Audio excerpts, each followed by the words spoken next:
欢迎来到热点新闻频道，请订阅并关注以获取最新资讯。白西装惊艳全场，坐拥顶级代言，邓为佛系停工真没事业心。6月的上海，6·1的童趣还在空气里打转。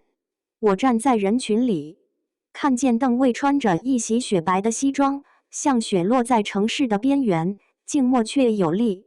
红发在灯光里烧出一抹暖橘，瞬间把他从普通路人变成画面里最醒目的主角。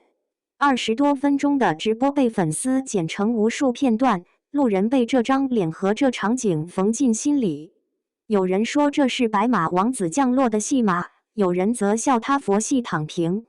两种极端的标签在同一个瞬间互相撞击。我心里想着，这场景像一面镜子，映出行业里两种声音在对话。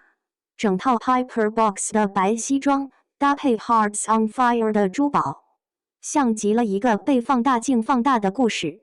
红棕色头发在柔光里闪着光泽，仿佛给冷峻的西装加了一抹暖意。我注意到她的身形比例恰到好处，宽肩窄腰像是经过精心裁剪的画框。路透照和杂志大片之间只差一层镜头语言，这一幕，现场的粉丝在合影区排成长龙，纷纷送上6·1的祝福。邓为把 C 位主动让出，露出一副谦逊的样子，仿佛在说，这不是个人秀，是一个团队的聚光。收下粉丝递来的紫花时，我听到有人调侃连花都要一并带走，笑声在现场炸开又合拢。你是否也被这份从容的姿态打动，愿意相信他背后还有更完整的计划？作为 SABON 亚太区的代言人，邓为的出现像是品牌与演员互相点亮的契合。现场他边说边示范磨砂膏、香氛沐浴油、身体乳，动作自然的像在做一场小型仪式。我问自己，一个人怎么把简单的日常护理讲成值得期待的故事？有人在观众席低声议论，他不需要试用就拿下全线代言，说明这是个有品位的选择。我听到不止一个声音在讨论品牌选人标准是不是艺人气质和生活态度本身就是一种价值。你更相信产品与人设的天然契合，还是更看重后续的实际表现？回到他的演艺轨迹，曾经凭长相思等剧一举爆红，如今拍完新作却陷入短时间的低潮期。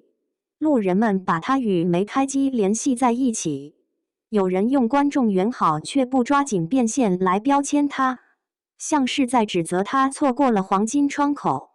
我听到桌上的人说，这不过是大众的记忆断层。热门之后的空窗期常常被放大成一种放弃前途的叙事。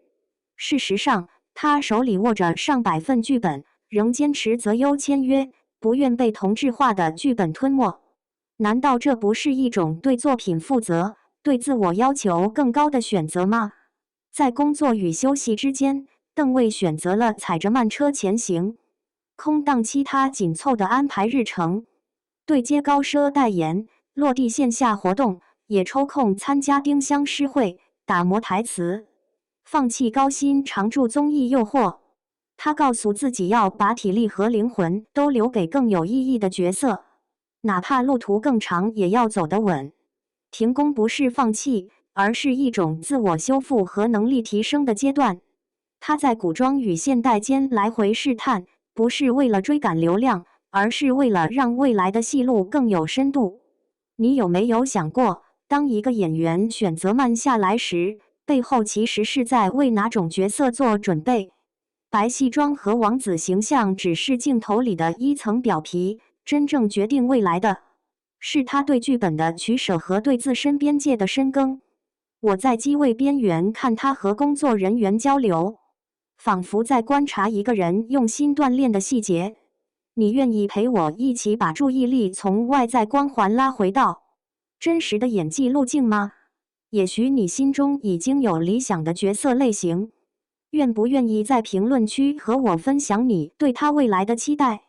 你更看好他在古装中塑造的权谋气质，还是在现代剧里演绎的情感裂变？